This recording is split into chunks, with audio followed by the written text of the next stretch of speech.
കോഴിക്കോടിന്റെ സ്വന്തം ഉളർമാങ്ങ ഇതാ നല്ല പഴുത്ത് ഇങ്ങനെ കിടക്കണ്. ഇതെങ്ങനെ അത് കച്ചത്തല് ഒന്ന് കാണിച്ചെന്ന്.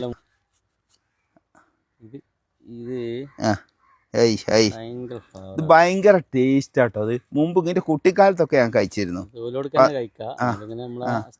അതെ അതെ, ഒന്ന് കാണിച്ചു കൊടുക്കാം.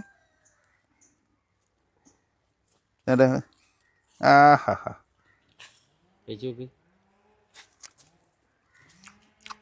ചെറുപ്പം ഓർമ്മയിലുണ്ടോ? ഞാൻ ഗോതമ്പോടുമ്പോ താമസിക്കുന്ന മുന്നിലൊക്കെ തേനും. ഒരു ഇളം പഴുപ്പ് ഇങ്ങനെ തൈകൾ വേണം വന്നാ കിട്ടുമോ? അതാ നമ്മൾ അപ്രോച്ച് ചെയ്യുന്നത്. കാഴ്ച മരത്തിന്റെ മുകളിൽ തൈ എടുക്കുക. അതാ അവിടെ ഒക്കെ അങ്ങോട്ടും ഇങ്ങോട്ടും ഒക്കെ ക്രാഫ്റ്റ് ചെയ്ത് വെച്ചിട്ടുണ്ട്.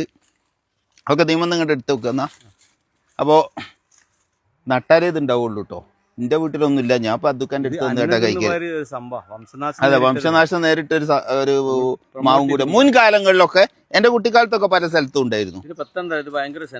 അതെ, നല്ലോണം ഈ തുരിശുന്നൂറൊക്കെ അടിച്ചിട്ടുണ്ടാക്കണം അല്ലേ. ഏതായാലും വേണ്ടിയവരുണ്ടെങ്കിലും വിളിച്ചോളി, നമ്പർ അതിൻ്റെ അടിയിൽ തരാം.